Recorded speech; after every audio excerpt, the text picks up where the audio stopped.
صلی اللہ علی محمد۔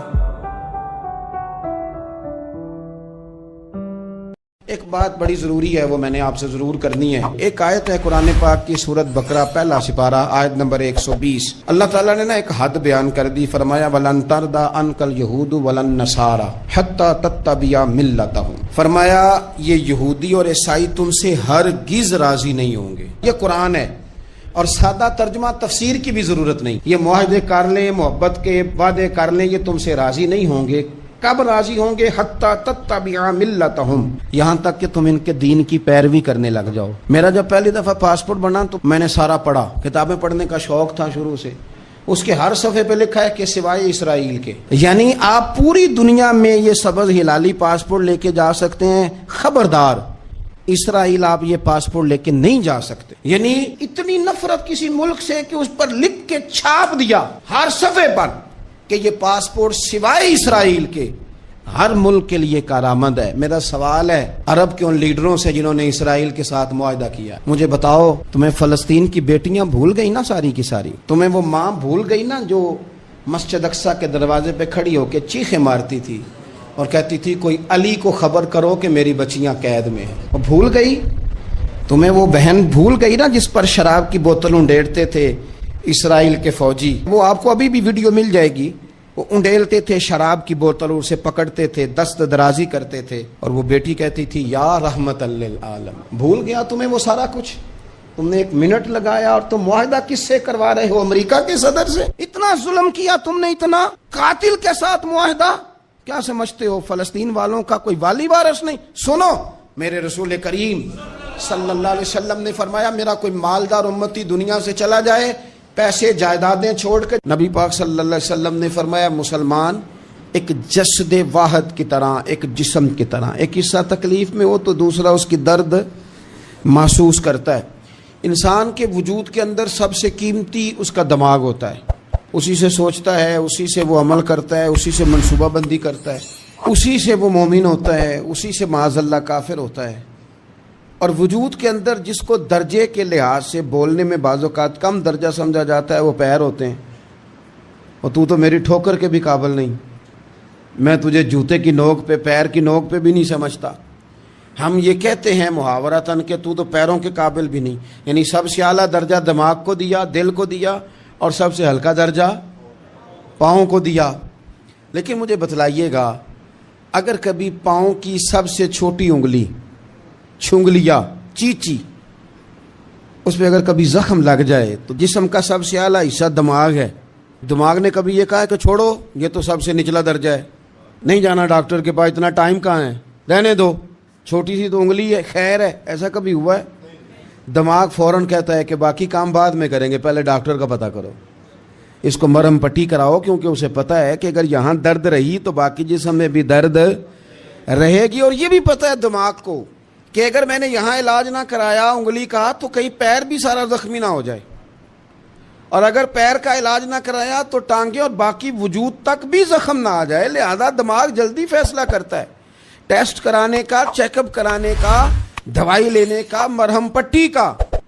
اور میرے بھائی مسلمان ایک وجود کی طرح ہے۔ یہ تو ہو سکتا ہے کچھ مسلمان ملک غریب ہوں اور کچھ کے پاس تیل کے کنویں ہوں، کچھ کے پاس سونے کے پہاڑ ہوں، یہ تو ہو سکتا ہے کہ بعض اوقات یہ وہ سمجھ لیں کہ ہم اعلیٰ درجے کے ہیں، لیکن یہ یاد رکھیں اگر ایک جسم کی طرح ہیں، سوچتے ہیں اور ہیں، کیونکہ نبی پاک نے فرمایا ہے، اگر اس طرح سوچتے ہیں تو پھر میرا خیال ہے کہ جس طرح تیل کے کنویں والے کو اپنی درد ہوتی ہے نا، سونے کے پہاڑوں والے ملک کو جس طرح اپنی درد ہوتی ہے نا، اس طرح اسے کسی کو بیکارت کی نظر سے دیکھنا نہیں چاہیے، چونکہ جسد واحد ہے۔ اور جسد واحد میں اگر کوئی درجہ بڑا بھی رکھتا ہو کہ جناب ہمارے پاس ایک بڑی جگہ ہے، متبرک جگہ ہے، ہم بڑے ہیں، تو آپ بڑے ہیں، لیکن بڑا دماغ ہی یہ فیصلہ کرتا ہے کہ بھائی وہ چھوٹا سا پیر کا حصہ زخمی ہے، جلدی کرو علاج کراؤ، لیکن بڑے دماغ والا کہے کہ میرا گھر تو محفوظ ہے۔ معراج کی بات کرنے کا تو اب وقت آیا ہے، اس لیے کہ معراج کا سارا واقعہ تو مسجد اقصیٰ کے گرد گھومتا ہے۔ سبحان الذی اسری بعبدہ لیلا من المسجد الحرام الی المسجد الاقصی. حضور نے معراج کی رات مسجد اقصی میں نماز پڑھائی تھی. اور ایک بار پھر سے طیبہ سے فلسطین میں آ، راستہ دیکھتی ہے پھر مسجد اقصی تیرا. ایک بار حضور گئے تھے مکے سے مسجد اقصی، اور پھر حضور فرماتے ہیں جب میں واپس گیا نا تو کفار نے جو کہ مسجد اقصی دیکھی ہوئی تھی تو مجھ سے پوچھنا شروع کر دیا کہ مسجد اقصی کی کھڑکیاں کتنی ہیں، دروازے کتنے ہیں، پلر کتنے ہیں. جب انہوں نے سوال جواب کیے تو حضور فرماتے ہیں کہ رب کریم نے مسجد اقصی کو اٹھا کے میرے سامنے رکھ دیا. میں دیکھتا جاتا تھا، بتاتا جاتا تھا. کہہ لوں بات کر لوں. ایک دفعہ حضور مکے سے مسجد اقصی آئے اور ایک دفعہ مسجد اقصی میرے نبی کی زیارت کے لیے مکے گئی. حضور کی زیارت کے لیے مکہ شریف گئی. او میرے نبی تو صرف کسی چیز کی طرف ایک دفعہ دیکھ لیں تو وہاں رحمت کے پھول کھلتے ہیں. مسجد اقصی کی طرف منہ کر کے 17 مہینے میرے نبی نے نماز پڑھی ہے. مسلمانوں پتہ ہی کوئی نہیں، ہماری خبریں ہی اور ہیں، ہمارا درد ہی اور ہے. ہمیں پتہ ہی نہیں بم کہاں برس رہے ہیں، ہمیں یہ خبر ہی نہیں. اور میں اس دور میں تقریریں کر رہا ہوں جہاں سوتوں کو جگانا نہیں پڑتا، جاگتوں کو جگانا پڑتا ہے. سیانے لوگوں کو سمجھانا ہمارے ذمہ لگ گیا. کیا کریں؟ اس قوم کو سکھانا پڑتا ہے جسے پتہ سارا ہے لیکن جان بوجھ کے آنکھیں ہماری بند ہیں. یہ مولوی کو بات کرتا تو لوگ کہتے دیکھو مولوی گالی دیتا ہے، لیکن اگر قائد اعظم محمد علی جناح کہے کہ اسرائیل امریکہ کی ناجائز اولاد ہے تو پھر تو تمہیں ہضم کر لینا چاہیے نا. پھر تو لبرل کو بھی ہضم ہونا چاہیے نا کہ قائد اعظم نے کہا ہے. اور اس ناجائز بچے کو تم نے اتنی طاقتیں دے دی کہ وہ مسلمانوں کے قبلہ اول میں نماز پڑھنے والوں کو بھی نہ بخشے. کہاں گئی تمہاری وہ انسانی حقوق کی بڑی بڑی تنظیمیں، کدھر گئی؟ اور میرا پاکستانی میڈیا سے بھی سوال ہے. چند دن پہلے سیالکوٹ میں ایک واقعہ ہوا، ناانصافی ہو گئی جی، ناانصافی ہو گئی جی ایک بی بی کے ساتھ. ہر بندے نے شور مچایا، بڑے بڑے طوفان اٹھتے ہیں. کیوں ہوا جی، کیوں ہوا؟ تو مسجد اقصی کی توہین ہو گئی تو پھر طوفان کیوں نہیں اٹھا؟ ٹاک شو کیوں نہیں ہوئے؟ بحثیں کیوں نہیں ہوئی؟ میں اس موم بتی مافیا کا کیا کروں؟ ان لبرل لوگوں کا کیا کروں؟ ان کے سپورٹروں ووٹروں کا کیا کروں؟ ان سیاسی جماعتوں کے کارکنوں کو کیا نام دوں کہ جو ان فضول بحثوں میں تو وقت ضائع کرتے ہیں؟ اور وہ مسجد اقصی جس کے بارے میں میرے نبی پاک صلی اللہ علیہ وسلم سے ایک صحابیہ نے پوچھا تھا، یا رسول اللہ مسجد اقصی میں نماز پڑھنا کتنا کو بہتر ہے باقی نمازوں کے مقابلے میں؟ تو حضور نے فرمایا 1000 گنا بہتر ہے. بی بی عرض کرنے لگی سونیا میں جا تو نہیں سکتی، دل بڑا کرتا ہے. تو حضور نے فرمایا جا نہیں سکتی تو وہاں تیل ہی بھجوا دے. جس میں حاضری لگوانے کی حضور بات کریں جس مسجد میں. اور نبی پاک علیہ السلام نے فرمایا خاص کر کے سفر کرنا ہوا تو 3 مسجدوں کے لیے کرنا، ایک مسجد حرام بیت اللہ کے لیے، ایک مسجد نبوی کے لیے، اور تیسرا مسجد اقصی کے لیے. بیت المقدس مسجد اقصی معمولی جگہ نہیں. حضور نے فرمایا 3 سفر کرو تو سمجھنا ہم عبادت کر رہے ہیں.